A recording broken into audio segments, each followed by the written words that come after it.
안녕하세요. 키아츠의 북앤 뉴스입니다. 키아츠는 5월 달에 4권의 영성 시리즈를 발간하려고 막바지 작업을 하고 있습니다. 그중 한 권이 한국 가톨릭 역사에 매우 중요한 황사영이 쓴 한국 초기 가톨릭 교회의 순교사와 기타 당대 현안들을 담은 백서라는 책입니다. 제가 편집자 서문을 제가 쓴 건데 좀 읽어드리고, 그리고 이 한문 전체 원고를 한글로 작업해 주신 박종천 교수의 설명을 추가로 좀 읽어드리겠습니다. 2004년 키아츠는 한국 기독교의 신앙유산을 학문적으로 정리하고 이를 국내외에 소개하고자 하는 사명을 가지고 설립되었다. 설립 초기부터 한국 기독교 역사에서 중요한 문헌들을 현대 한국어로 편집하고 영어로 번역하여 출간하는 일에 전념해 왔습니다. 개신교 신학 연구기관으로서의 정체성을 유지하면서도 한국 가톨릭과 개신교의 신학 및 학문 유산을 통합적으로 조망하고자 하는 노력을 지속해왔던 거죠. 이러한 노력의 일환으로 숭실대학교와 협력하여 이벽 선생 몽회록, 이벽 선생도 한국 가톨릭의 초기 리더죠. 몽회록, 유한당 언행실록, 그리고 사후묵상 등 18세기에서 19세기 한국 가톨릭 교회의 주요 문헌을 현대 한국어 편집본과 영어 번역본으로 원문과 함께 수록하여 2007년에 평양대부운동 100주년을 기념해서 저희가 출간을 했습니다. 숭실대학교가 출간한 거죠. 그리고 실제 작업을 제가 담당을 했던 거죠. 또한 한국문학번역원의 번역 지원 프로그램을 통해 정부기관이죠. 안정복의 천황문답, 18세기 작품이죠. 정약종의 주교요제, 그리고 황사영 백서 등 3편의 영어 번역본을 완성할 수가 있었습니다. 이 번역 작품들은 우수한 평가를 받아 기존의 연구비 외에 500만 원의 추가 상금을 받기도 했습니다. 이 세 작품의 영어 번역본들을 저희가 국제 출판 기관을 통해서 출간하려고 한국문학번역원과 시도를 했습니다만은 여러 사정으로 여의치 않아서 결국 키아츠의 출판 체계에 맞추어 자체적으로 간행을 하게 되었습니다. 그중 주교요지는 2012년에 한글 편집본, 영어 번역본, 원문을 함께 수록하여 출간했으며 2024년에는 그중 한글 편집본만을 개정해 다시 내놓았습니다. 이번 5월에 저희가 오랜 기간 준비 끝에 황사영의 백서를 원문과 함께 한글 번역본으로 간행하게 되었습니다. 이 책은 한국 가톨릭 교회의 초기 역사, 특히 순교의 사건들을 담고 있는 귀중한 사료로서 학문적, 신앙적 측면에서 매우 높은 가치를 지닙니다. 물론 황사영이 당대의 참혹한 현실을 외세의 도움을 통해 극복하고자 했던 시도는 오랫동안 논란의 대상이었습니다.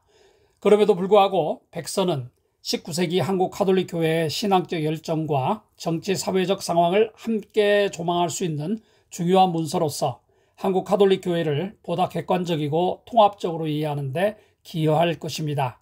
이러한 신학적 또 역사적 함의에 대한 상세한 논의는 이 책의 역자 서문에서 별도로 박종천 교수가 다루고 있습니다. 이 번역과 편집 작업에 오랜 시간 헌신해 준 박종천 교수에게 깊은 감사를 드립니다. 또한 편집 과정에서 함께 수고하고 고민하고 협력해 주신 손영란 대표와 류명근 팀장, 그리고 책의 시각적 완성도를 높여주신 박송화 디자이너께도 감사의 마음을 전합니다. 이 책을 통해 한국 그리스도인들이 신앙 선배들의 삶과 증언을 다시 기억하고 신앙의 깊이를 더하는 계기가 되기를 소망합니다. 여기까지 제가 편집자 서문을 썼고요.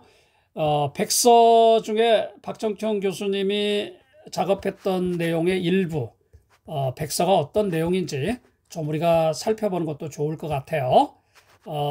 역자 서문에는 황사영의 성장과 입교 과정이 나와 있고요. 18세기 후반에 기라성 같은 인물들이 매우 똑똑했고 그리고 좋은 사람들, 천주학, 천주교를 받아들이고 신앙으로 세워갔던 리더들의 이야기입니다. 자, 신유박해와 백서 사건 그리고 순교, 저희가 조금만 한번 이 본문 인트로 개점으로 한번 읽어볼까요? 순조 원년인 1801년 신유박해가 일어나자 정약종을 비롯한 교회 지도자들이 체포되었다. 정약종은 이제 우리에게 좀 익숙하죠. 잠깐만요. 예, 정약종이면 주교요지. 제가 보기에는 한국 그리스도교의 최초의 조직신학책이라고 불릴 만한 책입니다. 주교요지. 정약종을 비롯한 교회 지도자들이 체포되었다. 그의 1월 초 황사영은 곤철신의 집에서 그의 부인에게 교리 강습을 하는 등 정교 활동을 지속했다. 하지만 1월 29일 체포령이 내려지다 2월에는 이인채, 변덕중, 홍필주, 윤호영, 안군사, 권상술, 송재기의 집 등을 전전하다가 김한빈과 의논 끝에 충청북도 제천, 배론에 있는 김귀동의 집으로 피신했다. 저도 배로를 몇 번 가봤는데 잘 꾸며놨고요. 여러분들도 한번 방문해 보시면 좋을 것 같아요. 당시 배로는 토기를 만드는 천주교인들의 마을이었다. 박해를 피해서 산속으로 들어가서 토기를 만들면서 그 토기를 팔면서 살았던 사람들이 초기 가톨릭 교우들이었죠. 이곳에서 황심과 함께 위기에 빠진 조선 천주교회를 구할 방책을 상의하다가 음력 1801년 9월 22일자로 백서를 작성했다.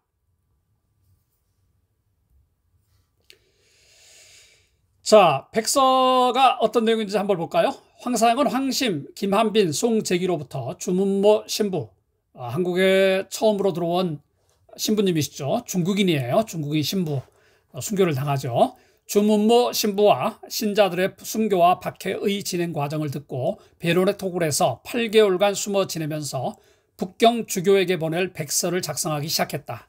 그러나 5월 20일 황사영을 체포하라는 대왕 대비에 정조가 죽고 나서 이제 대왕 대비가 실권을 갖게 된 거죠. 음력 8월 15일 황심이 체포되었는데 그가 신문 중 황사영의 거처를 토설하여 9월 29일에 황사영도 체포되었다. 백서의 전달제로 예정되었던 중국에 전달을 해야 되니까 미리 전달자도 예정을 해놨겠죠. 옥천이도 9월 20일에 체포되어 10월 3일 의금부로 이송되어 수감되었다.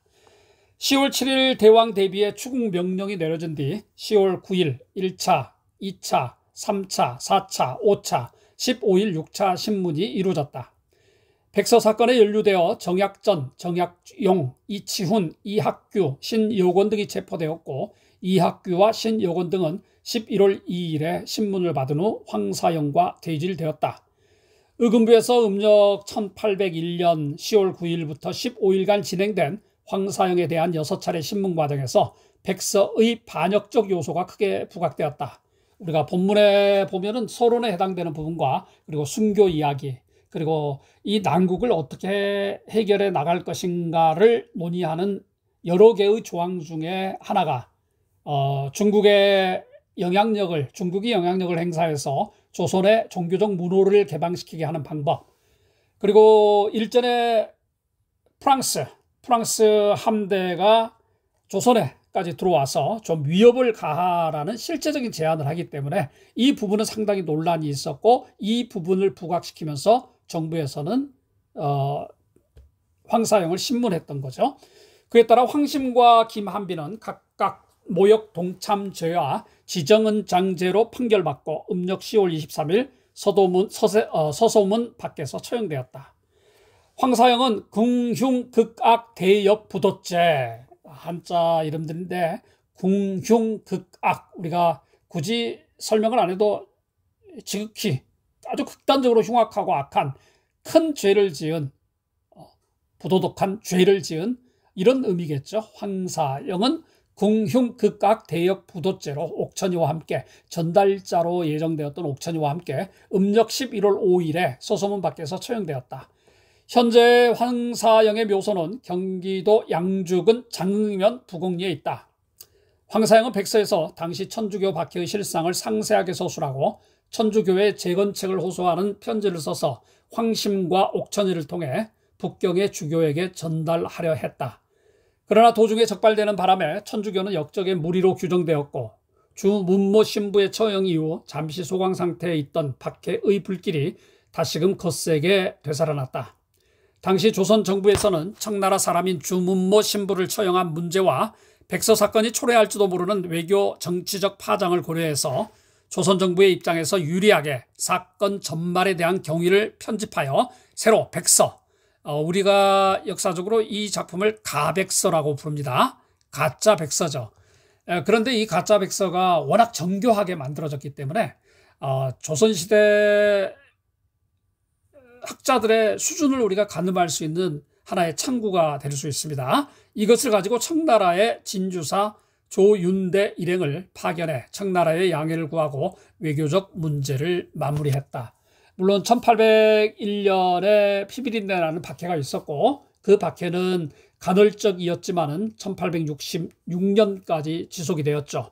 그리고 정말 많은 신실한 천주교 교우들, 그리스도인들이 박해를 받아서 순교를 당했던 역사를 지니고 있습니다.